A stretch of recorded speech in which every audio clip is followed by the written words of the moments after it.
Hola, muy buenas tardes, noches. Es un honor poder estar transmitiendo aquí desde Facebook Live y voy a esperar unos minutos para ver si personas empiezan a sumar a esa transmisión, que es la intención, que podamos interactuar a partir de esta red social que es Facebook y de todas las características, ¿no? Y de todos los elementos que nos ayuda esta aplicación, esta red social.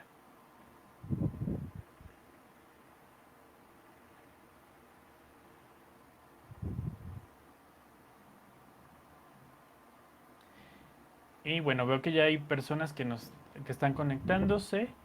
Y pues, qué mejor que iniciar, ¿no? En tiempo y forma. Muchas gracias a las personas que se van a estar conectando, que van a ver este video o que lo están viendo en este momento. Y vamos a comenzar con este tema. Hola Marco Beltrán. Y también un saludo a Jorge Emanuel, que ya nos está viendo en esta transmisión en vivo. Como sabrán aquellos que siguen mi página de Facebook, Psicólogo Francisco Ríos, o también a las personas que son mis amigos en mi cuenta personal, este proyecto surge estoy estudiando actualmente, estudio el doctorado y yo siempre he sido un fiel creyente de que todo aquello que nosotros vamos aprendiendo en la vida, mucho o poco, es algo que se tiene que transmitir. No se vale que nos quedemos con los conocimientos, siempre tenemos que compartirlos. Por eso la intención de comenzar a transmitir todos los viernes sobre temas de salud mental, sobre temas de psicología, que yo sé que por esta situación que todos estamos viviendo, que todos estamos pasando, pues estaría bien, ¿no? Tener un momento, poder escuchar a lo mejor algunas recomendaciones para vivir lo mejor posible, para tener buenos hábitos. Y si bien he visto que las redes sociales se ha saturado como de rutinas, de ejercicio, de buena alimentación, ¿por qué no también de actividades que nutran nuestras emociones, que nutran nuestras relaciones? Entonces, bueno, el tema que traigo el día de hoy para ustedes, que me gustaría que si tienen alguna duda o quieren que se aborde un tema más específico, lo pueden dejar a sus comentarios, que voy a estar muy al pendiente de ellos. Y el tema es factores de riesgo que comprometen la salud mental en esta pandemia. Sabemos que ha venido a cambiar nuestro estilo de vida e incluso la calidad de vida para muchas personas desde que inicia esta contingencia, desde que sabemos que viene una enfermedad que es totalmente desconocida para muchos y que implica que tenemos que aislarnos socialmente, ¿no? Estar en casa, porque creo que ese es el eslogan que ha utilizado todas nuestras autoridades, nuestros medios de comunicación, el quédate en casa. No quiero abordar mucho este tema, pero sí quiero dejar en claro que es una idea romántica, ¿no? Es algo romántica y probablemente no es posible para todos el quedarse en casa. Para quienes sí tengan esta posibilidad, háganlo, sean responsables, pero indudablemente es una idea romántica porque no tenemos ni la capacidad cognitiva, ni la madurez, ni tenemos un sistema de creencias y valores que se adapte a toda esta situación y pues mucho menos el apoyo de nuestro gobierno, ¿no? Seguimos siendo un país con muchas carencias, con escasez de recursos económicos, educativos, entre otras cosas. Entonces sí quiero partir de esta idea de que para todos es complicado, para todos y todas ha sido una situación que nos ha invitado a reflexionar, que muchos están sufriendo en este momento porque indudablemente se encuentran vulnerables ante la situación de quedarte en casa. Entonces sí me gustaría tocar algunos temas de manera conceptual para aquellas personas que no lo saben, como qué es salud mental, qué son factores de riesgo, estén totalmente contextualizados. Y quiero partir desde lo que es la salud mental. La salud mental, según la OMS, es un estado de bienestar en el cual el individuo es consciente de sus propias acciones y de todas sus capacidades. La OMS remarca que esta persona tiene la capacidad de afrontar las tensiones que se vayan originando en la vida cotidiana y a final de cuentas funciona de una manera, productiva y fructífera, ¿no? Estos son los elementos o el concepto que marca la OMS. Entonces significa que para ser unas personas que tengamos salud mental, debemos de ser personas funcionales en los diferentes entornos en los que nosotros nos vamos a estar desarrollando. Ese es como el primer punto y es lo básico. A veces creemos que estar sanos es la la carencia o el que no exista alguna enfermedad, ¿no? El hecho de que no tengamos algún trastorno mental o alguna enfermedad, estamos sanos. Pues no es así. O sea, la realidad es que tenemos que partir desde si somos funcionales, si en realidad tenemos esta capacidad para ir manejando todas las dificultades, todas las situaciones que van surgiendo, ¿no? A través de la vida diaria y sobre todo, cómo respondemos ante todo esto. Entonces, bueno, ¿cuáles son o qué son los factores de riesgo? Son todas aquellas condiciones, situaciones e incluso hasta personas que se interponen a que nosotros logremos ser una persona sana, ¿no? O sea, que logremos tener este bienestar, que logremos ser funcionales y tener este reconocimiento de que somos productivos y fructíferos en el trabajo, con la familia, con los amigos, con nuestra pareja e internamente, ¿no? Desde ahí tenemos que partir. Todas aquellas circunstancias, situaciones o personas que vienen a entorpecer este proceso de bienestar, se va a considerar un factor de riesgo. Y quiero hacer énfasis en esta parte de factores de riesgo porque el hecho de ya estar el día de hoy en nuestras casas, para muchos ha sido un factor de riesgo, ¿no? El hecho de saber que no podemos salir, que no podemos ver a nuestros seres queridos como lo hacíamos habitualmente, que ahora lo tenemos que hacer a lo mejor a través de estas redes sociales que, bueno, si las sabemos utilizar, serán magia y nos ayudará a estar en contacto con aquellas personas que tenemos mucho tiempo sin interactuar. Pero indudablemente, ya lo decía Abraham Maslow en su pirámide de necesidades básicas, y una de estas necesidades es tanto la afiliación como el saber que pertenecemos a un grupo, ¿no? Entonces, el primer factor de riesgo que nos vamos a encontrar en esta pandemia es el aislamiento. El saber que no estamos contando con nuestros amigos o con nuestras personas que cotidianamente sabemos que podemos frecuentarlas.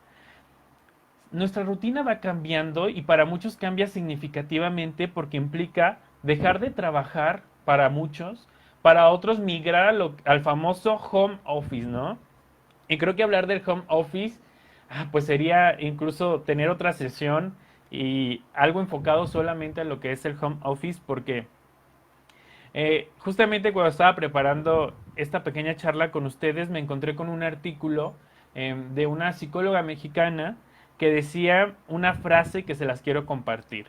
No estás trabajando desde casa, estás en casa en medio de una crisis tratando de trabajar. Ojalá que todas aquellas personas que son líderes de alguna empresa, que son dueños, puedan escuchar este mensaje porque es una realidad.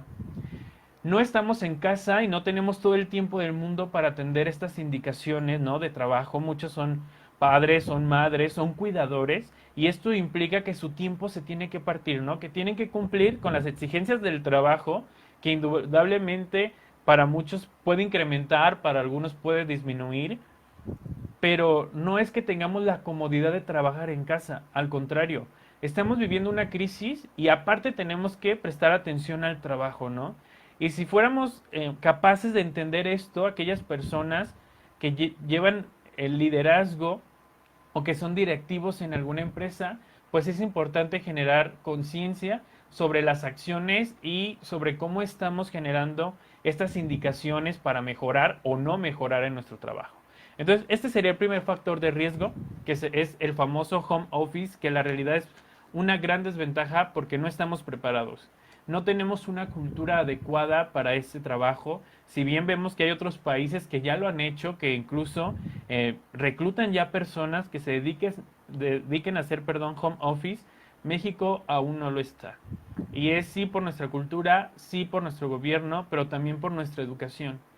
Sé que esto, espero, y de todas las deficiencias y todas las carencias que vendrán después, ¿no? Cuando todo el mundo dice, esperamos ya regresar a la normalidad, indudablemente no vamos a regresar a la normalidad.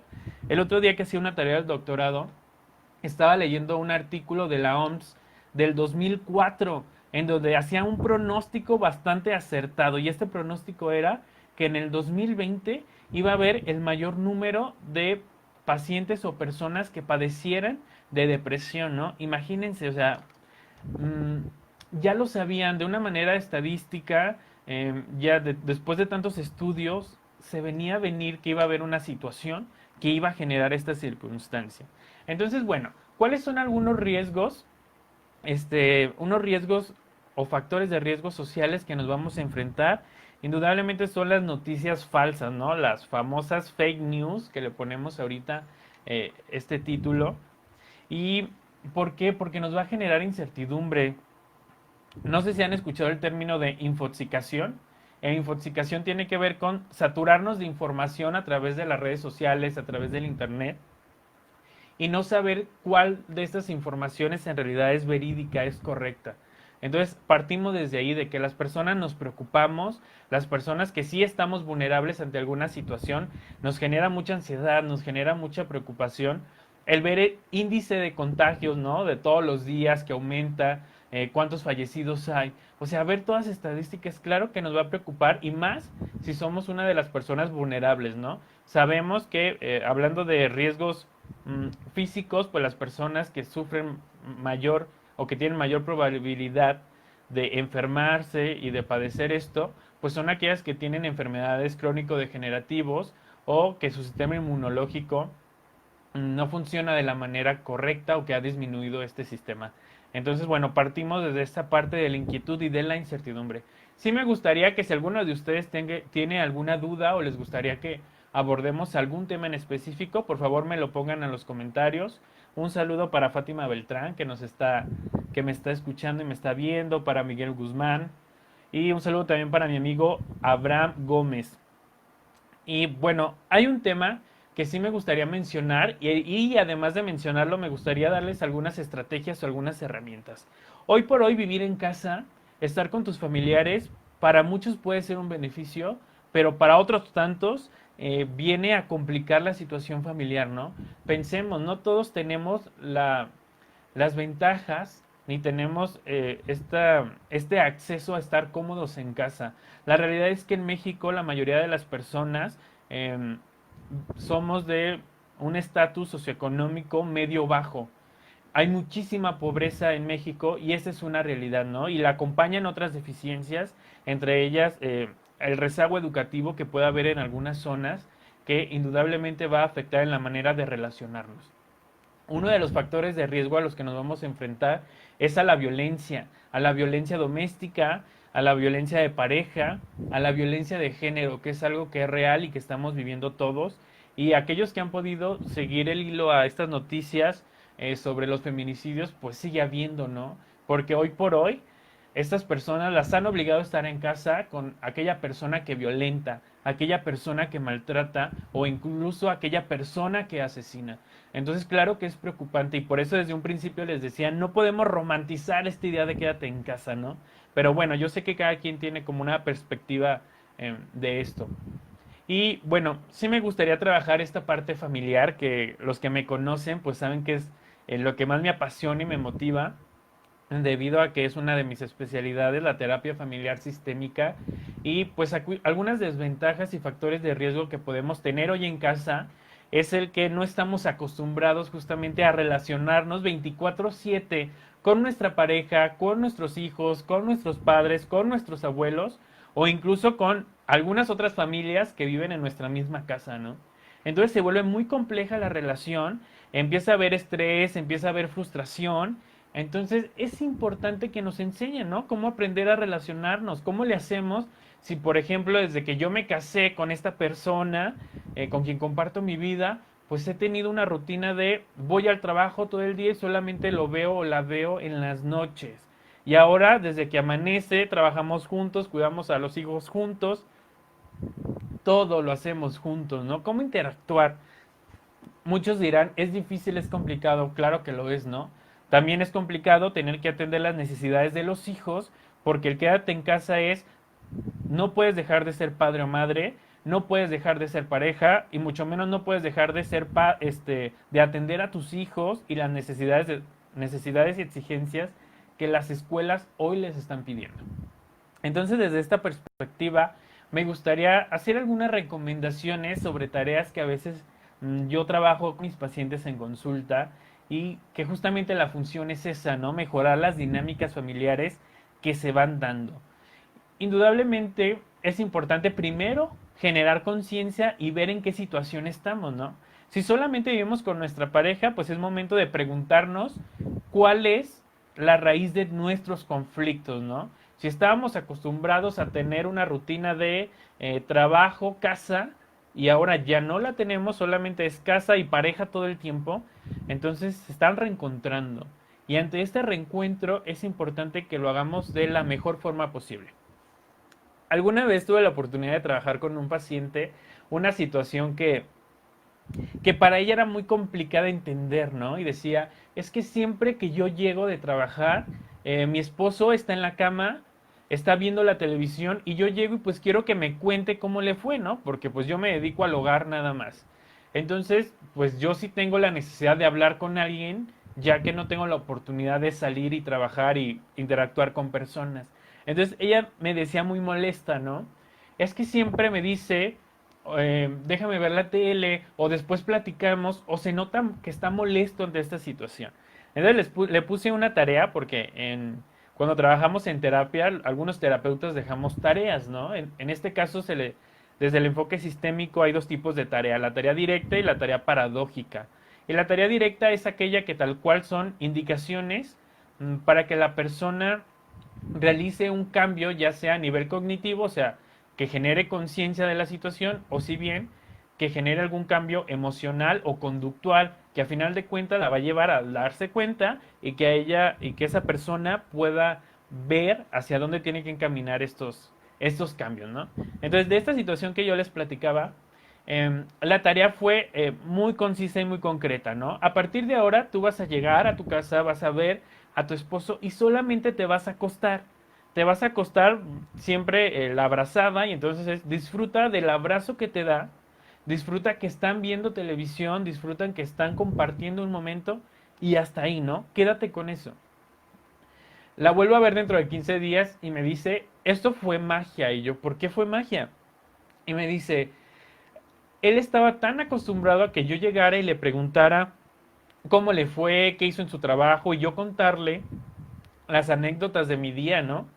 Y esta vez cuando no lo hice, el primer día, al parecer lo disfrutó, ¿no? Él estaba callado, yo estaba callada, disfrutando lo que estábamos viendo. Al día siguiente él solo me dice, oye, ¿y cómo te fue en tu día? ¿Qué hiciste? Yo le contesté muy corto, ¿no? Conciso, y él solo empezó a sacar la plática, ¿no? Y al final de cuentas ella empezó a tener una mejor interacción con él y él solo ya le preguntaba, ¿no? Empezaron a tener esta comunicación que desde un principio no tuvieron o simplemente no supieron cómo encaminarla. Y obviamente la reflexión de esta actividad es que no podemos dar aquello que no tenemos, pero tampoco podemos esperar que la otra persona nos dé aquello que deseamos, porque la otra persona no nos va a amar según nuestro ideal, nos va a amar según sus capacidades, pero también según su historia de vida. Entonces es algo que es primordial, ¿no? Para aquellos que vivimos en pareja, durante esta contingencia tenemos que trabajar justamente en eso, en ser parejas y en ser parejos, ¿no? Cambiar a lo mejor los roles, algún día a lo mejor cambian los roles de quién cocina, de quién hace el desayuno, si hacen ambos home office, poner horarios establecidos, ¿no? Esto les va a ayudar muchísimo, pero no olvidarse que son parejas, de que debe de haber romance, detalles y todas estas partes que van nutriendo lo que es hoy por hoy vivir en pareja, ¿no? Y sobre todo ser muy empáticos en que probablemente la otra persona pierde trabajo o que la otra persona, por ejemplo, no le están pagando lo que debería, que son muchas empresas mexicanas que están haciendo hoy por hoy, y más las privadas, es disminuir el sueldo de los empleados para no tener que cerrar. Entonces, claro que van a estar estresados, van a estar frustrados ante esta situación, ¿no? Y aquellas personas que presentan estrés o que empiezan a sentir ansiedad, la recomendación es que expresen sus emociones. Algo que se trabaja desde la terapia narrativa es escribir. Escribir implica que la persona externalice y le dé forma a aquello que piensa, pero también a aquello que siente, ¿no? Y en medida que lo plasma en una hoja de papel, que le da forma, que ya no nada más queda en una idea o en un sentir en el cuerpo, sino que tal cual lo volvemos a algo material, le damos lectura, generamos mayor comprensión, pero a la vez también generamos mayor conciencia de muchas de las situaciones que nosotros empezamos a vivir. Entonces, dibujar y escribir van a ser herramientas básicas para todas aquellas personas que estén experimentando estrés o ansiedad. Y voy a hacer un paréntesis aquí sobre el estrés y la ansiedad. Hoy por hoy vemos cómo los jóvenes en su mayoría se autodiagnostican, ¿no? Con depresión, con ansiedad, o incluso las personas adultas ya lo hacemos. Y en su momento aquellos que estudiamos psicología también cometimos ese error, ¿no? Porque verán aquí un libro que tengo de azul grandísimo, que es el DSM-5, el libro de trastornos mentales que utilizamos para hacer diagnósticos clínicos. Y cuando lo leemos siempre nos sentimos identificados con todos los trastornos sabidos y por haber. Y lo primero que hacemos es decir, yo tengo tal patología, cuando en realidad no sabemos cuáles son todos los síntomas de estas enfermedades. Es importante que un experto en esta área de la salud mental haga un diagnóstico adecuado, ¿no? Aplicación de instrumentos o incluso si hablamos ya de cuestiones médicas, que se hagan los estudios pertinentes desde resonancias magnéticas u otros estudios para ver los niveles de algunas hormonas, porque indudablemente las hormonas y neurotransmisores, perdón, dominan lo que son nuestras emociones y parte de nuestro comportamiento, ¿no? Entonces, bueno, después de este paréntesis que yo hacía sobre el autodiagnóstico que muchos nos hacemos constantemente, es importante saber que el estrés y la ansiedad son estados naturales que sirven y nos ayudan para adaptarnos ante todas las realidades. Siempre creemos que la tristeza, el enojo, el miedo, la ansiedad o el estrés son cosas negativas cuando no son negativas. Las emociones por sí solas no tienen esta connotación de ser buenas o malas. Son emociones y nos ayudan a movernos, nos ayudan a interactuar y sobre todo nos ayudan a sobrellevar las situaciones que se van presentando en nuestra vida diaria. Nosotros le ponemos esta connotación positivo o negativo dependiendo nuestra experiencia y pues indudablemente también dependiendo a aquellos recuerdos, aquella historia y el contexto de esa situación. Entonces, cuando presentamos estrés es normal, pero lo que no es normal es vivir siempre con estrés, ¿no? ¿Qué quiere decir esto? Que es normal que yo me estrese porque, por ejemplo, los que saben, soy docente y si la coordinadora me da una indicación para mañana de subir las actividades, probablemente me estrese porque no organicé bien mis tiempos o porque tengo otras actividades que hacer y estoy pensando en esta situación recurrente que simplemente no me deja poder funcionar de la manera adecuada, ¿no? En mi mente está siempre que tengo que estar presionado para cumplir con mi labor como docente. Entonces, este estrés es cotidiano y todos lo vivimos, pero lo que ya no es normal es que todos los días sientas que estás estresado o que todos los días sientas que estás ansioso.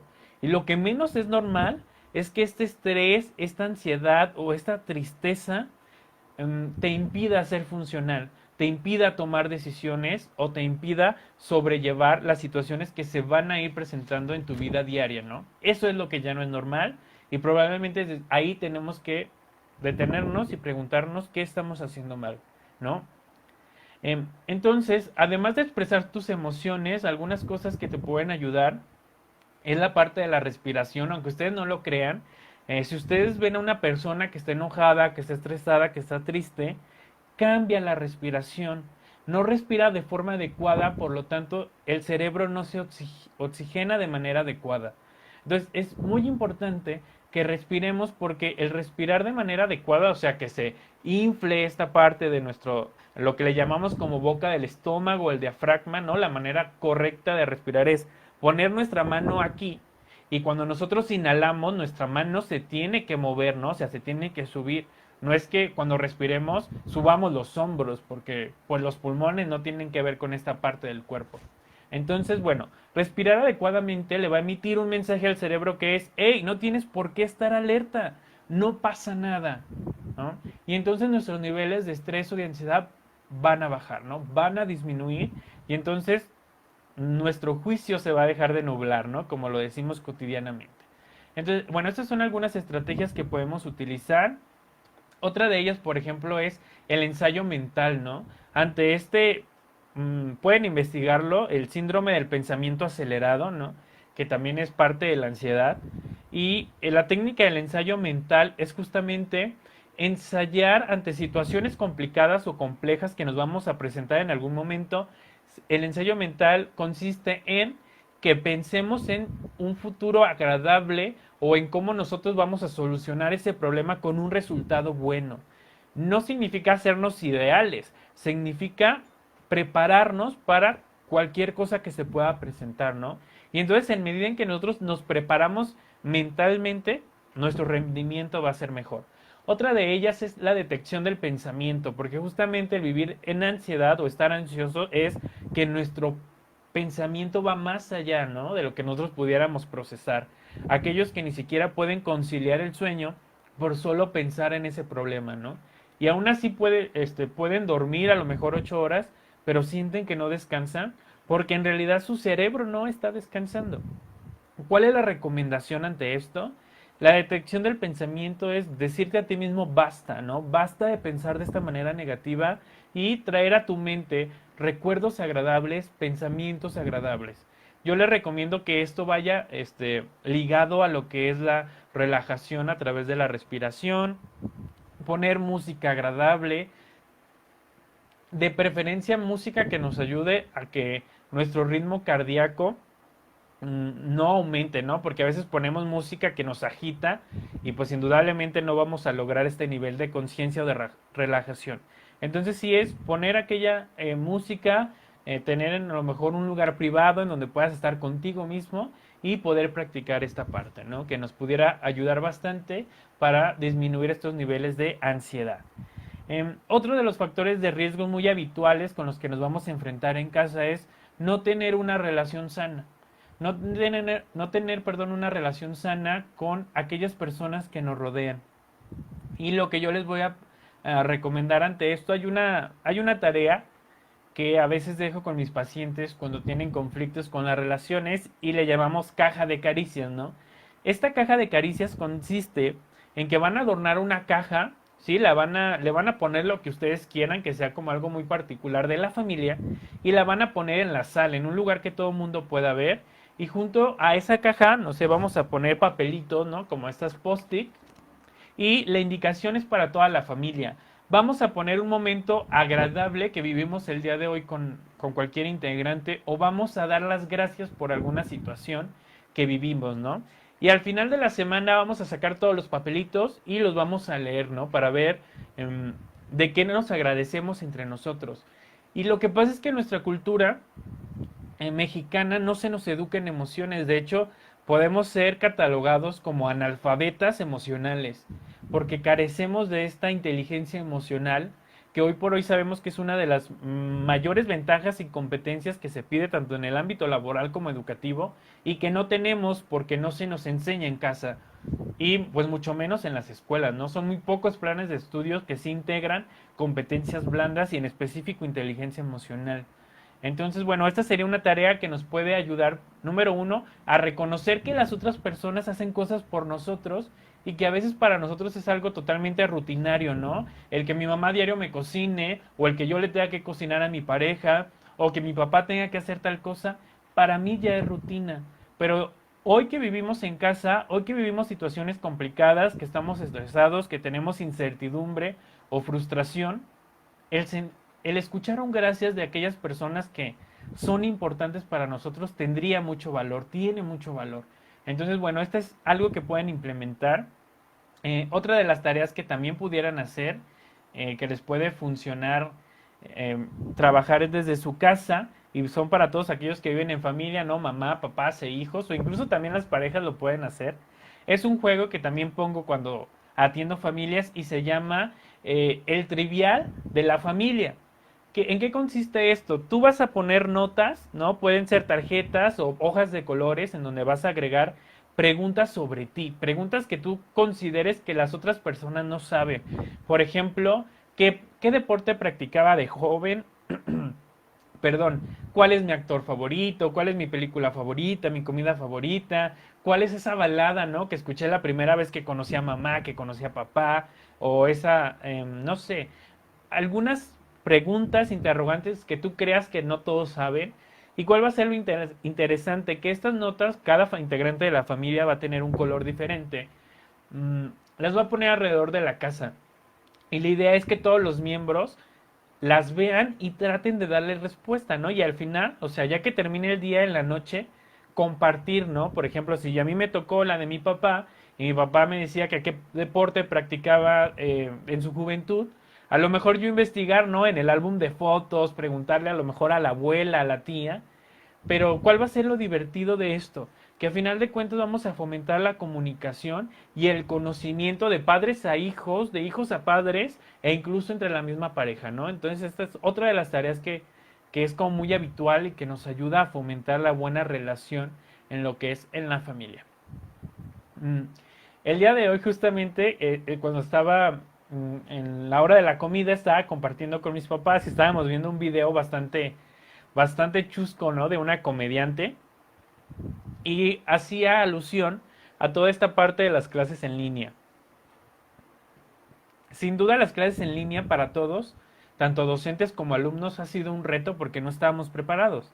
Pero lo curioso de esta comediante es que decía, no a manera obviamente de broma, que los padres hoy en día tienen que dar más de lo que ya daban, ¿no? Si antes tenían que trabajar, que traer la comida a la mesa, que cuidar a los hijos, ¿no? El tiempo que no estaban trabajando, pues hoy en día tienen que hacer todo al mismo tiempo, ¿no?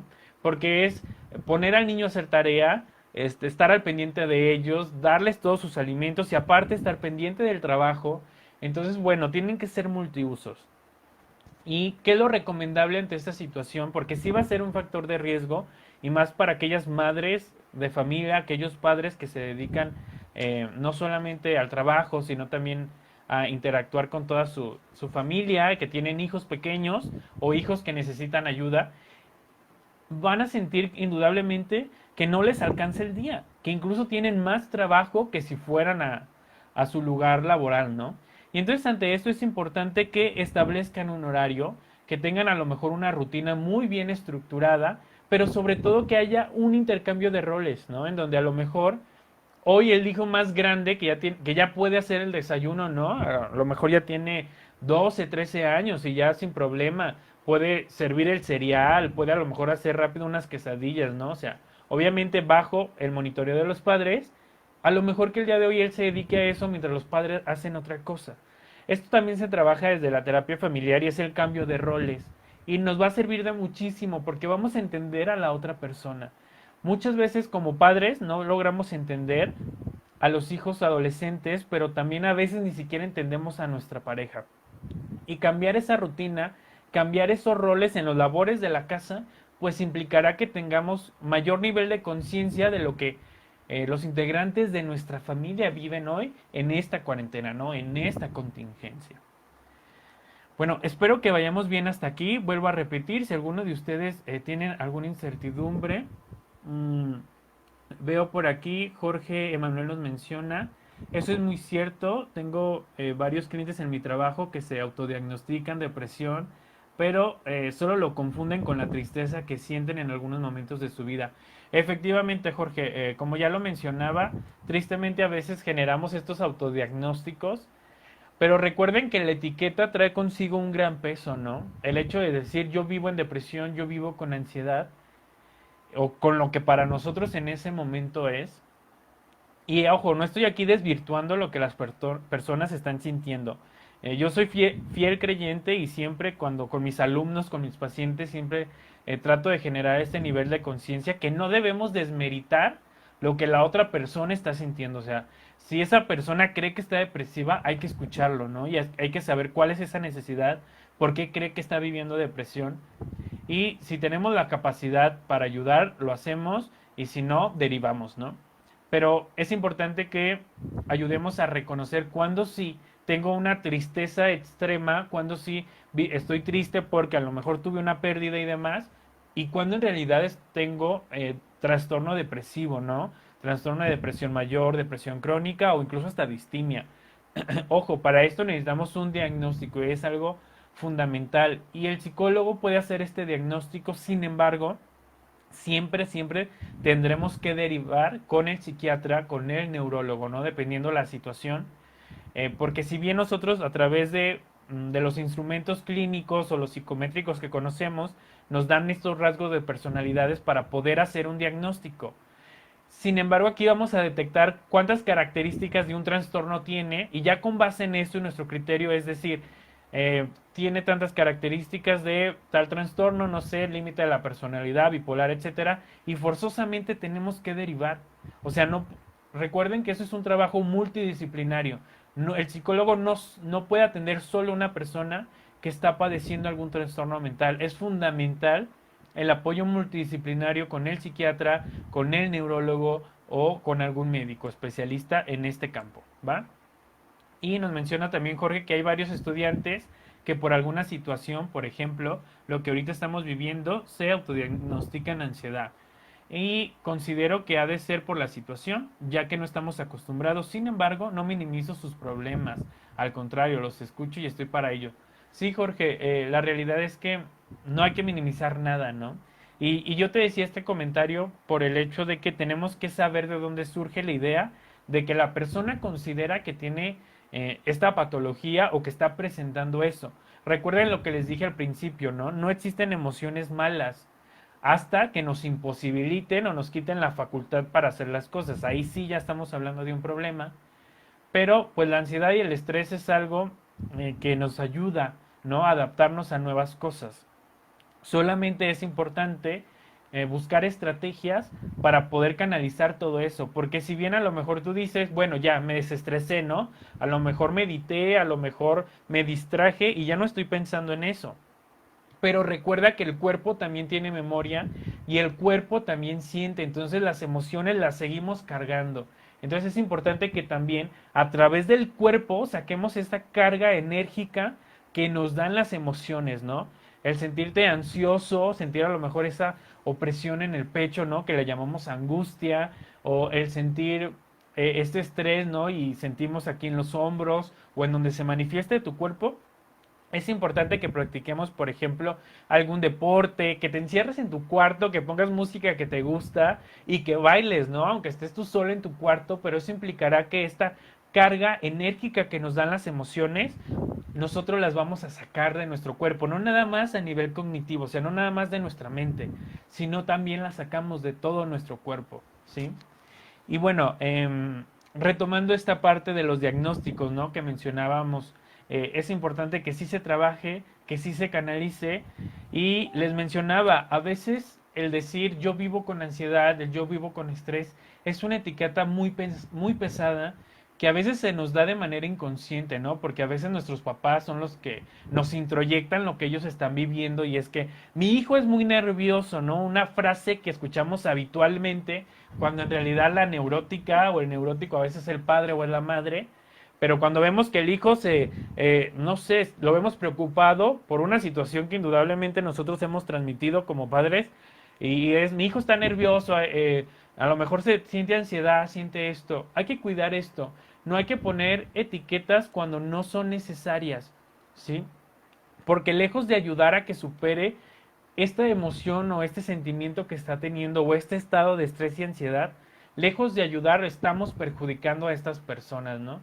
Entonces sí es como bien importante que a partir de esto se pueda trabajar. Menciona Abraham una pregunta, ¿puede haber violencia y agresión por el encierro y detectar que dicha violencia o agresividad ya exista, pero faltaba la razón para que estallara? ¿Qué aconsejas para esto? Sí, Abraham, de hecho, una de las cosas que vamos a ver, y como yo les mencioné, la realidad es que nuestra vida no va a regresar a la normalidad después de que nos dejen salir de casa o de que ya en las actividades empresariales tomen al 100% su rumbo. No vamos a regresar a la normalidad porque indudablemente si no hicimos un buen trabajo o si no tuvimos las capacidades, si no tuvimos el espacio, si no tuvimos las herramientas para poder sobrevivir o sobrellevar estas situaciones, vamos a necesitar muchísima ayuda, ¿no? En este caso, vivir ansiedad, vivir estrés, vivir frustración, ¿no? E incluso porque me bajaron el sueldo, porque a mi pareja lo corrieron o porque a mí me corrieron. O sea, indudablemente tiende a generar conflictos. Y lo que genera más conflictos en una relación siempre va a ser la ira, va a ser el coraje, el estar muy irritable.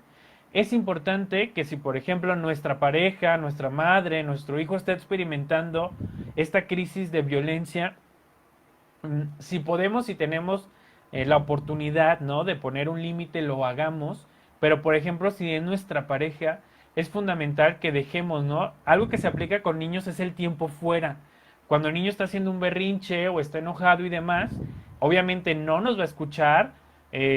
Por más que nosotros le demos un sermón, le leamos la Biblia, no nos va a escuchar, ¿no? Porque está dejándose guiar por la emoción y entonces lo sacamos de contexto, ya que se tranquilice, nos ponemos a su nivel y lo dialogamos, ¿no? Pues a veces los adultos en esta emoción que estamos viviendo y que dejamos de ser racionales, es importante practicar esto del tiempo fuera, ¿no? No propiciar peleas creo que va a ser fundamental, pero habrá personas que por estas condiciones empiezan a ser violentos, ¿no? Pero habrá otras personas que siempre han sido violentos y sí es importante aquí buscar ayuda. Yo les recomiendo que vean lo que es el violentómetro. Es un instrumento que nos da la Secretaría de Salud, en donde marca los niveles de violencia. Y sí es muy importante que no normalicemos y que no diga, ah, ok, es que me gritó porque está estresado, ¿no? O es que me aventó el zapato, me aventó tal cosa porque a lo mejor está frustrado en este momento, porque está ansioso. No hay excusas para ser violento. Y es importante que nosotros no permitamos que la persona lo sea. Y si empieza a generar violencia, recuerden que la violencia va desde lo más mínimo, ¿no? Como esta parte de checar todo el tiempo que estamos haciendo, del hostigamiento, del acoso, de los celos a lo mejor, de controlarnos, eh, de privarnos de esta, vaya, perdón la redundancia, pero de nuestra privacidad, ¿no? Si empezamos a ver que lo está manifestando y a lo mejor antes no lo había hecho, pudiera ser que a través del diálogo y de poner un límite pueda funcionar. Pero si vemos que estos niveles de violencia o de agresividad son o van más allá de eso, que ya hay golpes, que ya hay violencia psicológica y demás, pidan ayuda. Esa es una realidad. Hoy por hoy, justamente la semana pasada estaba escuchando una conferencia sobre cómo trabajar la violencia de género en esta cuestión de la contingencia y era pues buscar ayuda. Muchas universidades hoy están brindando este servicio de psicología, perdón, a través de Zoom, a través de Skype o incluso videollamadas, puede ser funcional, pero si consideramos que nuestra vida está en riesgo, o sea, es, a pesar de la contingencia, irse de ahí, ¿no? Irse de ahí, buscar el apoyo. Hay instituciones que te lo brindan, instituciones que en realidad están para, no solamente para guiarte o para orientarte, sino también para resguardar tu seguridad. Si es necesario levantar una demanda, hay que hacerlo. Yo sé que muchas veces es complejo porque es la persona que queremos, es la persona que amamos. Entonces, si no tenemos la capacidad para sobrellevar estas situaciones, buscar la ayuda profesional, ¿no? Creo que eso siempre nos va a ayudar bastante y no permitirla. O sea, hoy todas las emociones que estamos viviendo no son una excusa para tener un maltrato hacia las personas que nos rodean. No puede ser una excusa y pues bastante se ha hecho, ¿no? Sin embargo, a veces con mis alumnos, perdón, yo bromeo bastante esta parte de los memes de amiga, date cuenta, ¿no? Es bien complicado que una persona que vive en un ciclo de violencia se dé cuenta que está siendo violentado. ¿Por qué? Por los dobles mensajes y por el doble vínculo que hay en esta situación y en este sistema, ¿no? Que ya es totalmente normalizada la violencia. Sin embargo, si nosotros conocemos a personas que lo estén viviendo, pues en la medida de lo posible, la psicoeducación les puede ayudar bastante, ¿no? Estas pautas psicoeducativas de enseñarles y que les ayuda también a generar como esta parte del aprendizaje de saber qué sí es violencia y qué no. Pero aunque a ustedes les sorprenda y puedes decir, no, pues nosotros sabemos lo que es violencia, la realidad es que a veces no sabemos cómo distinguirlo. Y les puedo poner un ejemplo. Mm, el otro día le mostré justamente el violentómetro a mis papás y estábamos revisando, ¿no? Todo lo que era violencia y algo que me llamó mucho la atención es que ellos me decían, wow, o sea, estas cosas que nosotros pudiéramos considerar normal, ¿no? En el tipo de familia o en el tipo de pareja que nuestros padres nos educaron, hoy nos damos cuenta de que sí es violencia, ¿no? Y que a lo mejor en su momento no lo percibíamos. Entonces, el informar de manera adecuada y el dar estas pautas puede ayudar y puede salvar a muchas personas. Pero bueno, sí es importante buscar siempre apoyo, ¿no? Apoyo emocional y, y contar con una red de apoyo, ¿no? A veces son los amigos, las amigas, a veces son otras personas, otros integrantes de la familia, pero si no tenemos a lo mejor la oportunidad o no nos sentimos capaces de, por ejemplo, denunciar a estas personas, sí es importante que alguien más lo sepa, ¿no? Porque si en algún momento sucede algo, que exista un antecedente, que exista alguien que pueda apoyarnos ante estas circunstancias. Y qué mejor, ¿no? O sea, qué mejor, ojalá y pudiéramos eh, hacerlo de manera profesional, pero si no, con nuestra red de apoyo, ¿no? Creo que pudiera llegar a funcionar en su momento, pero insisto, no hay como buscar la atención profesional. Entonces, bueno, ante esta situación que es tan compleja y que nos vemos inmersos en relaciones muy complicadas en la familia, ya les recomendé algunas cosas, ¿no? Como la caja de caricias, eh, como el tribal de la familia, ¿no? De estas preguntas, de estas anécdotas. Hay otra tarea que yo les dejo a mis pacientes cuando atiendo en terapia de pareja y es la taza de los deseos. Esta taza de los deseos tarda una semana en elaborarse y lo que se le propone a cada pareja es que cada quien tenga su propia taza en donde justamente va a ir agregando, ¿no? Cada mañana un papelito a ese jarro sobre deseos muy concretos, muy desde lo más pequeño, ¿no? Sobre cosas que puedan hacer ahí desde su hogar, cosas que deciden interactuar o tener momentos con la otra pareja, ¿no? Desde el hecho de decir, quiero acostarme a tener a lo mejor, a ver una película, a ver una serie contigo, o quiero que, no sé, salgamos al patio bajo la luz de las estrellas, o sea, estas cosas que pudieran ser muy cursis para algunos, pero que en realidad implica que le prestemos atención a la pareja, ¿no? Y entonces esta taza que se va a ir este, llenando día tras día en esta semana, al final, o la intención es que una vez que durante una semana llenamos esa taza, el resto del mes lo dediquemos a cumplir esos deseos de nuestra pareja, ¿no? De estas cuestiones para mejorar siempre nuestra relación. Entonces, bueno, creo que también sería un tip que pudiéramos trabajar en pareja, que nos puede servir y que nos puede funcionar, ya que muchas veces perdemos, ¿no? Perdemos estos detalles, perdemos estas cosas por todas las emociones que estamos viviendo, en específico en esta pandemia, ¿no? En este aislamiento. Entonces hay que trabajar con ello y creo que si habláramos de los factores de riesgo que pueden comprometer la salud mental dentro de la familia, pues son las malas relaciones, indudablemente. Podemos hablar también de familias disfuncionales, ¿no? Lo que nos mencionaba Abraham, esta parte de la violencia afecta a cualquier persona, o sea, a los hijos, a los padres, a incluso hasta a los amigos, a los conocidos. Llega a afectar el saber que una persona que tú amas, que tú estimas, está siendo violentado, o tú vivir en un sistema o en un ciclo de violencia, va a afectar de una manera muy grande lo que es tu autoestima, lo que es tu concepción de ti mismo. Otros de los factores de riesgo que se viven en la familia también son los apegos, ¿sí? Los apegos y los miedos. Recuerden que el apego no es más que un miedo de la infancia. Esos miedos de la infancia que no logramos superar y que aún siendo adultos los manifestamos, ¿no? Por ejemplo, el miedo a estar solo, el miedo a quedarme sin mi pareja, o el miedo a no tener hijos, el miedo a fracasar como persona, o sea, miedos que se incubaron en la infancia, que nunca nos ayudaron a solucionarlos cuando en ese momento lo necesitábamos y hoy que somos adultos y que es nuestra responsabilidad trabajar con ello, no lo hemos hecho. Entonces desde aquí es importante trabajar con ello. Y ya que estamos hablando de la violencia, me gustaría también mencionar la homofobia. La homofobia sin duda va a ser un factor de riesgo que va a comprometer la salud mental de todos los integrantes de la familia, no solo de la persona, en este caso que sea homosexual, que sea bisexual, que sea trans o de cualquier orientación que tenga. Eh, o sea, va más allá de eso, ¿no? Va más allá de esta parte porque la homofobia no es más que violencia, ¿no? Y esta violencia que nosotros podemos llegar a emitir, pues toda la familia lo va a repercutir, ¿no? Los padres, la persona que lo está viviendo y los demás integrantes. Hablar de adicciones, creo que el día de hoy, el tener tanto estrés, tener ansiedad, lo que buscamos es eso, ¿no? Buscamos cómo canalizar esta emoción que no podemos controlar o que no sabemos cómo controlarla. Y pues como buenos mexicanos, el recurso más fácil pues es la cervecita, la copa de vino, el cigarro. Pero ¿qué pasa con esto, no? ¿Qué pasa cuando se vuelve adictivo?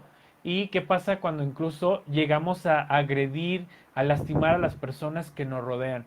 Cuando hablamos desde la terapia familiar o cuando se trabaja la parte de las adicciones desde un enfoque sistémico, la adicción es la dependencia hacia algo, ¿no? Hacia algo que en ese momento te genera satisfacción o te ayuda a no sentir aquello que para ti era malo o era negativo. A final de cuentas es depender a algo, ¿no?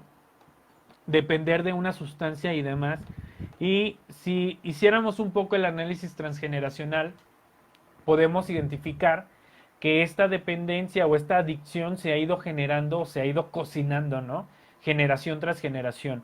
Porque pues somos educados, ¿no? Nuestros padres fueron educados por nuestros abuelos por los bisabuelos, y al final de cuentas toda la información que está en el inconsciente, ¿no? Que indudablemente está todo lo que percibimos a través de nuestros cinco sentidos durante toda nuestra vida, está almacenado ahí en el inconsciente. Y de una u otra forma busca la manera de salir, a veces a través de los sueños, de las pesadillas, a través de esto que nosotros le llamamos el lapsus, ¿no? Que a veces malamente se les dice lapsus brutus, ¿no? Que he escuchado mucho como este término súper coloquial que se les da cuando sale información del inconsciente. Pero pues a final de cuentas somos educados no nada más por nuestros papás, sino por todos aquellos que anteceden a ellos. Y a veces estas situaciones de dependencia, de adicciones y de violencia se van repitiendo, ¿no? Existe esta recursividad en el sistema familiar y son estas pautas que vamos repitiendo una tras otra porque así nos han enseñado a relacionarse.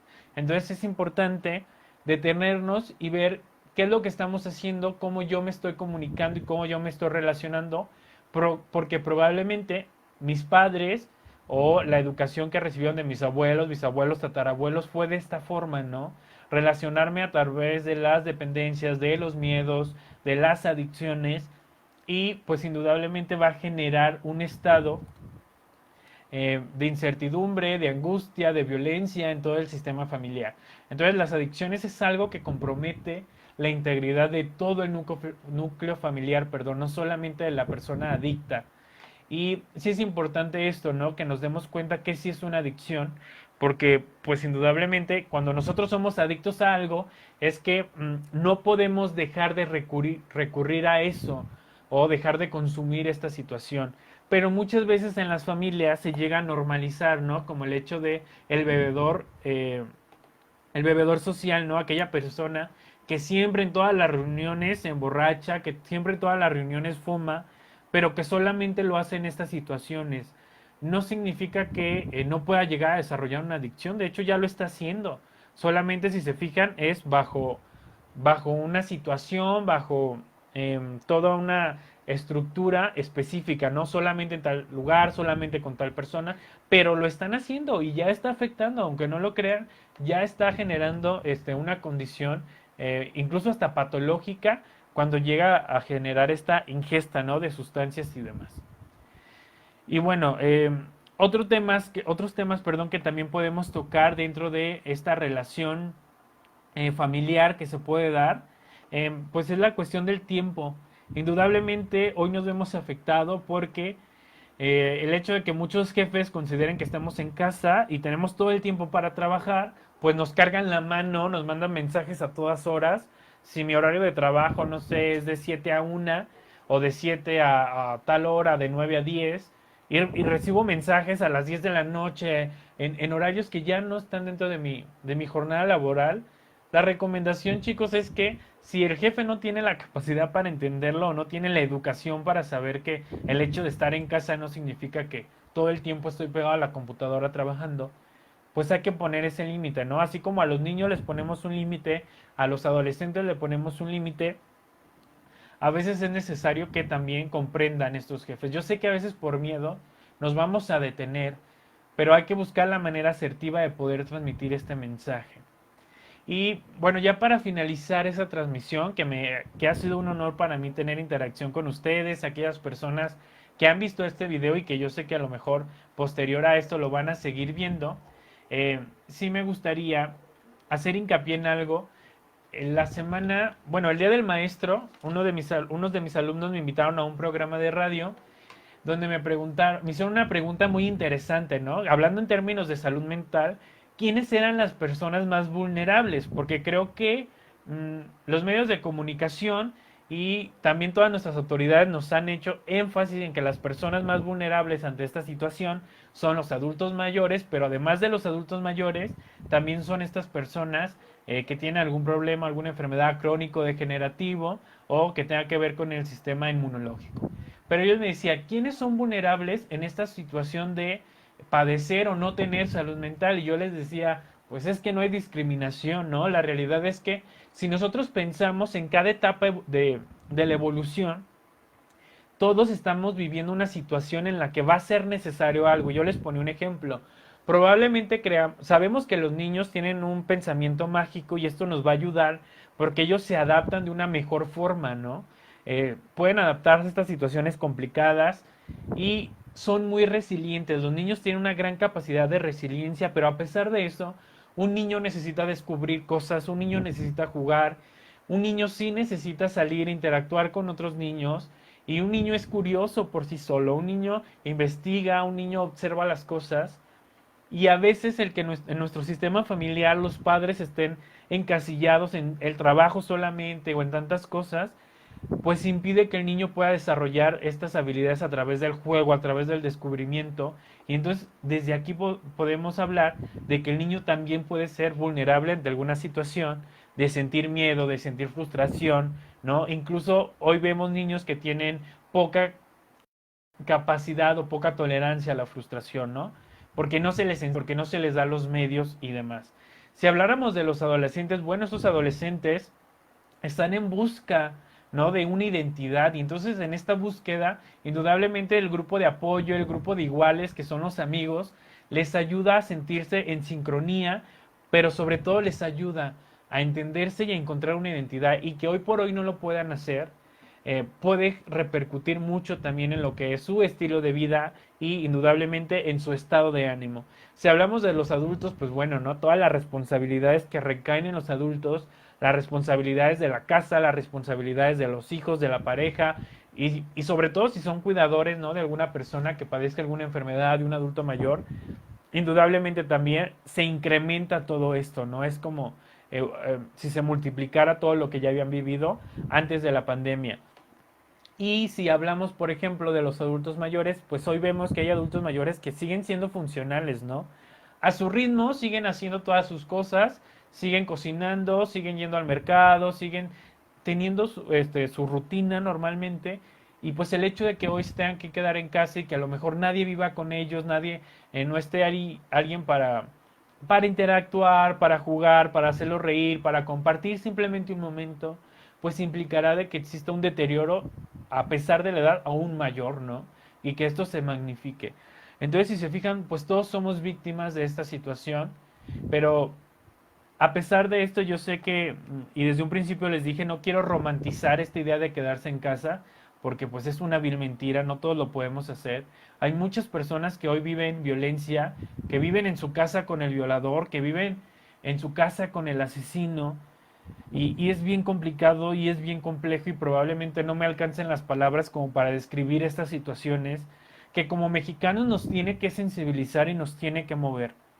Y que a veces somos muy crudos a juzgar a las personas, porque claro, yo a veces que tengo que salir a la calle a comprar, no sé, la despensa de la semana o yo trato de hacerlo como quincenalmente, que es cuando salgo de mi casa, y veo mucha gente, lo primero que pienso es gente irresponsable, ¿no? Pero después medito y digo, bueno, es que cuántas personas tienen que salir, cuántas personas no tienen trabajo, cuántas personas no les queda de otra, o simplemente cuántas personas están huyendo de la realidad que viven hoy en casa. No hay que ser tan crueles, hay que ser muy empáticos y aquellos que tenemos la oportunidad de hoy quedarnos en casa, disfrutar nuestra familia, reencontrarnos con nuestra pareja, con nuestros hijos, hay que hacerlo. Tenemos la oportunidad, muchos tenemos esta oportunidad y no está padre que no la aprovechemos. El estar en casa y generar una rutina, que no todo sea trabajo, que no todo sea hacer el quehacer y todas las actividades que nos pide la casa, los hijos, la pareja y demás, sino ir más allá de eso. Momentos para estar tranquilos, momentos de disfrutar, momentos de interactuar, ¿no? Momentos de ser persona con nuestras personas, momentos de de decir me siento cansado, me siento frustrado y que la otra persona simplemente nos escuche.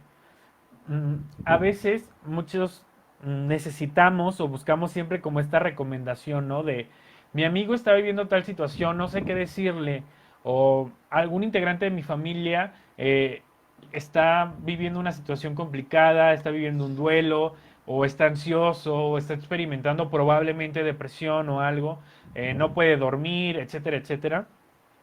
Y siempre nos adjudicamos que es nuestra responsabilidad tener que aconsejar o tener que ayudar, cuando a veces lo mejor que podemos hacer es escuchar cuando no somos psicólogos, cuando no somos psiquiatras, cuando no somos neurólogos, pues lo que nos queda aquí es escuchar y que la otra persona sepa que cuenta con nosotros, ¿no? Entonces sí podemos hacer mucho, porque escuchar ya es algo, ¿no? Ser personas, ser humanos y reconocer todo esto ya es algo bastante adecuado y agradable para la otra persona. Entonces, aquellos que tenemos la posibilidad de mejorar nuestras relaciones, hagámoslo. Que esto sea y nos sirva para nutrir aquellas cosas que en el día a día, por tener que salir de casa, no podemos hacer. Y pues aquellas personas que viven una situación muy compleja, muy complicada, pidan ayuda. Existimos muchos profesionistas que estamos dispuestos a apoyar, dispuestos a ayudar, que lo económico no sea un impedimento para poder hacerlo. Repito, algunas instancias gubernamentales, muchas universidades que dan algunos servicios jurídicos, psicológicos, entre otros, están brindando un servicio totalmente gratuito. Entonces, acérquense. Acérquense porque es necesario, porque hoy por hoy necesitamos de todos. Entonces, pues sigamos trabajando con esto, tengamos en cuenta todas aquellas cosas que nos generan tensión y en la medida de lo posible hay que buscar la manera de canalizarlo. Recuerden, no solamente a nivel mental y a nivel psicológico, sino también a nivel físico. El cuerpo representa muchas emociones, el cuerpo siente cosas, tiene memoria, hay que aprender también a sacarlas de una manera correcta a través de lo que yo pienso, ¿no? Conectar lo que pienso, lo que siento y lo que hago, pues es como parte de esto. Y bueno, pues no me queda más que agradecer a todas las personas que estuvieron interactuando el día de hoy conmigo. Y les comento que la siguiente semana me gustaría abordar un tema que es algo para mí muy interesante y espero que también les sirva. Es el rol de los padres en la psicoterapia infantil. Y me gustaría trabajar aquellos mitos, aquellos tabús que tenemos sobre llevar al niño a terapia o sobre que el psicólogo tiene que arreglar a nuestros hijos, ¿no? Indudablemente vamos a ver esta parte de la intervención familiar, pero sobre todo hacer énfasis del rol de los padres en psicoterapia infantil y nos veremos pues entonces el viernes 29 de mayo a las 8 p.m. Pues de nuevo muchísimas gracias, espero que les haya ayudado. Si tienen dudas, aquí están mis redes sociales, me pueden mandar un inbox, un correo, un WhatsApp, les dejo ahí toda la información y pues nos vemos pronto.